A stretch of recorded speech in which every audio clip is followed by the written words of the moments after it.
नमस्कार दोस्तों, स्वागत है आप सभी का आपके अपने चैनल द रिटेल इन्वेस्टर में। दोस्तों टीसीएस के रिजल्ट्स आ गए हैं, ठीक है।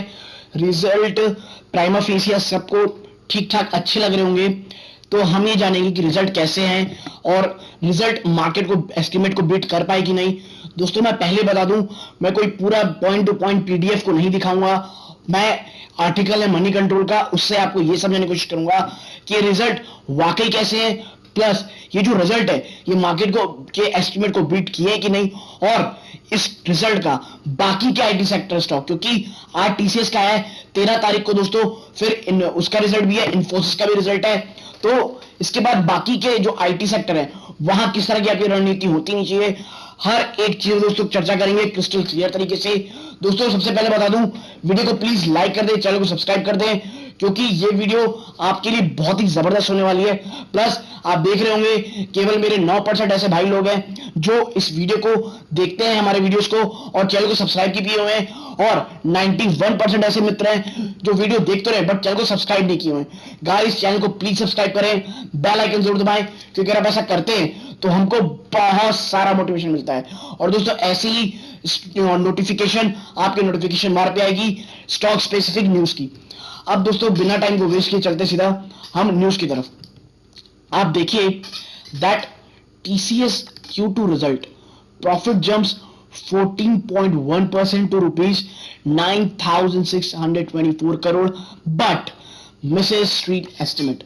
दोस्तों स्ट्रीट एस्टिमेट्स को ये बीट नहीं कर पाया है, यानी कि मोस्ट प्रोबेबली मंडे को आपको इसमें गिरावट देख सकती है। बट दोस्तों जिस तरह का बाजार है आजकल आप कुछ नहीं बता सकते, शायद आपको ये बहुत जबरदस्त तेजी दिखाए, लेकिन जो सिनेरियो है आपके सामने मैं पेश करूंगा बिना टाइम को वेस्ट किए। अब देखिए इसमें आप नीचे की तरफ चलते हैं, तब आपको पाएंगे आप सब चीजों को अच्छे से, ठीक है। अब चलिए देखिए, now India's largest ID firm of October 8 reported a consolidated net profit of rupees 9,624 crore for quarter ended September 2021, ठीक है, registering a 14.1% year-on-year growth driven by broad-based demand and resilient margin। दोस्तों इन्होंने 14.1% की ईयर ऑन ईयर ग्रोथ की है, और इसका श्रेय किसको किया जा रहा है दोस्तों, जो डिमांड है ना डिजिटल ट्रांसफॉर्मेशन की उसे, और जो मार्जिन है उसको। The profit was also driven by another income that increase 21.6% year on year, up 54.1% quarter on quarter. जबरदस्त दोस्तों प्रॉफिट है ये भी, ठीक है। Now the profit growth on year on basis was after the adjustment of provision for legal claim reported by the company in September 2020 quarter. Now the reported profit growth was 28.7% year on year। दोस्तों ये जो profit आप देख रहे हैं ना, ये कब ऐड किस चीज को ऐड करके, जो इनके पास जो लीगल क्लेम आया था, ठीक है, उसको ऐड किया गया, उसके बाद आपको प्रॉफिट ग्रोथ 28.7% मिल रही क्वार्टर ईयर ऑन ईयर।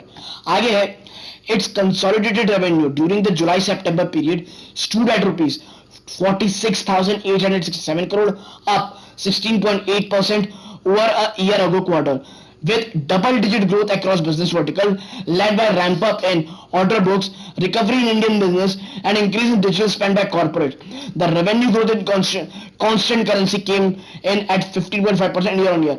दोस्तों ये तो हम सबको पता था कि जिस तरह की ऑर्डर बुक, मैंने आपसे मेरा लास्ट वीडियो आप देखे होंगे टीसीएस का, मैं लगातार 3 दिनों से पहले ही बना रहा हूं, आप देख रहे होंगे कि टीसीएस जो है दोस्तों उसमें जो डिमांड है, और जो उनके जो उन्हें जो बुक्स में उनके जो बुक्स है उसमें जो इन्हें ऑर्डर मिल रहे हैं वो जबरदस्त मिल रहे हैं। और जो डिमांड है डिजिटल ट्रांसफॉर्मेशन की, जिस तरह से इन्हें लंदन का ऑफर मिला, इन्हें यूरोप में एक से एक दोस्तों ऑफर्स मिले अपने डिजिटल ट्रांसफॉर्मेशन करने के लिए उनकी कंपनीज को, तो उससे हमें एक चीज समझ में आ रही थी कि जो रेवेन्यू है इनका अच्छा आ सकता है, क्योंकि इनकी जो ऑर्डर बुक है वो लगातार दोस्तों स्ट्रांग होती जा रही है।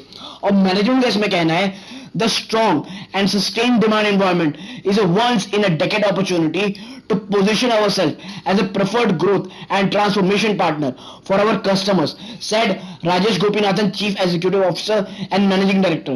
The board has approved his reappointment as MD and CEO for next 5 years.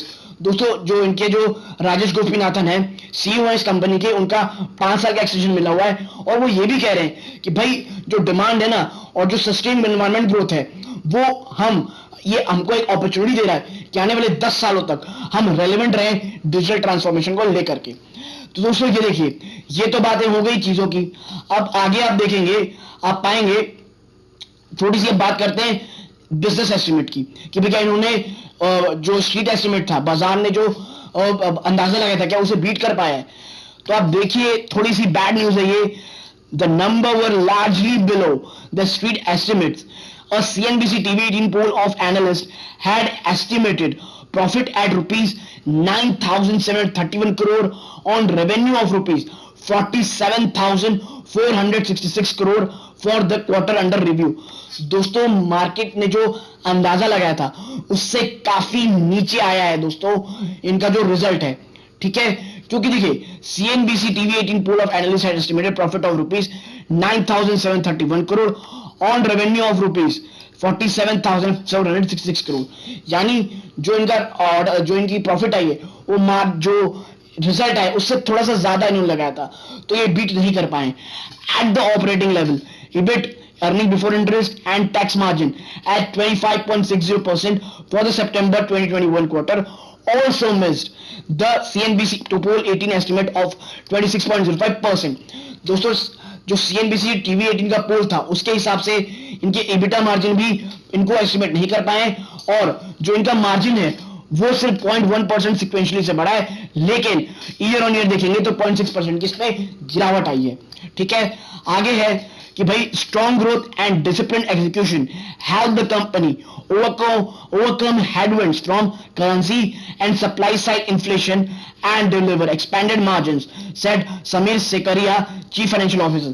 तो भैया फाइनेंशियल ऑफिसर की ये कह रहे हैं, देखिए मार्जिन्स में तो कमी रही है दोस्तों, मार्जिन्स में प्रेशर है, और मैं लगातार जब से आईटी के शेयर की वीडियो बना रहा हूं, खास करके TCS प्लस HCL टेक की, उसमें बात कर रहा हूं कि जो इनके साथ जो ऑर्डर बुक है वो तो बहुत स्ट्रांग है, बट जो सप्लाई साइड है वहां दोस्तों एक तो सबसे ज्यादा इन्फ्लेशन, दूसरा मार्जिन, इसमें बहुत ज्यादा प्रेशर है।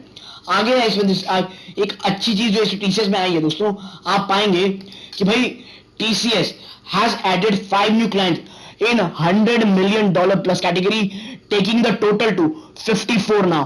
दोस्तों अब इनके पास 54 क्लाइंट ऐसे हैं जिनके पास $100 million से ज्यादा की कैटेगरी के ऑर्डर्स हैं इनके, and there was addition of 17 new clients in $50 million plus band, where now it has 114 client, यानी दोस्तों की $50 million के लगभग 114 क्लाइंट हो गए, और $100 million के इनके पास लगभग 54 क्लाइंट ऑन टोटल अब हो गए इनके 5 मिलाने के बाद। Now all verticals showed strong and double-digit growth on year-on-year basis, said the company. Manufacturing vertical with 21.7% year-on-year growth, life sciences and healthcare with 19% growth, retail and CPG segment with 18.4% and BFSI with 17% growth supported the top line during the quarter. तो दोस्तों देखिए, company का ये मानना है कि भाई हर एक सेगमेंट में आईटी के हमने जबरदस्त ग्रोथ दिखाई है। मैन्युफैक्चरिंग वर्टिकल में 21% ईयर ऑन ईयर ग्रोथ है, लाइफ साइंसेज में हेल्थ केयर में 19% ग्रोथ है, रिटेल सेगमेंट में लगभग 18.4% ग्रोथ है। Now among others, communication and media vertical registered 15.6% year on growth, and technology and service grew by 14.8% in Q2 FY20 company से। यानी हर एक सेगमेंट में आप पाएंगे कि भाई जबरदस्त उछाल है। दोस्तों आगे है ज्योग्राफी वाइज अगर बात करेंगे आप, तो आप पाएंगे that geography wise the growth was led by North America that grew by 17.4% compare to corresponding period of last fiscal. United Kingdom business has grown 15.6% and continental Europe grew 13.5%. Now ये तो होगी दोस्तों जहां से एक जबरदस्त इनको बिजनेस में पैसे आए हैं। अब बात करते हैं कहां से भाई इनको कहां दिख रहा है ग्रोथ की अपॉर्चुनिटी। तो अब देखिए, among emerging markets, India was ahead with growth at 21.1% year on year, followed by Latin America 15.2%, Middle East and Africa by 13.8%, Asia Pacific 7.6%. दोस्तों इमर्जिंग मार्केट में बात करें तो इंडिया ने सबसे ज्यादा ग्रोथ दिखाई है लगभग 20.1% की, फिर आता है लैटिन अमेरिका, फिर आता है मिडिल ईस्ट एंड अफ्रीका, उसके बाद Asia Pacific. Now the employee strength in the country's largest IT company increased to 5,28,748. दोस्तों समझिए कितना एम्प्लॉयमेंट देती है हमारे देश को, 5,28,748 after net headcount addition of 19,690 in the September 2021 quarter. क्योंकि और इस क्वार्टर में दोस्तों 19,000 से भी ज्यादा से एम्प्लॉय इसमें दोस्तों क्या हुए हैं, ऐड हुए हैं। तो आप एक चीज तो समझ रहे होंगे कि ये कंपनी दोस्तों कितनी अच्छी है और कितना जबरदस्त दोस्तों ये काम कर रही है। नाउ आगे इसमें लिखा है कि भाई the company has announced a second interim dividend of ₹7 पर share which will be paid to shareholders on November 3 on this year।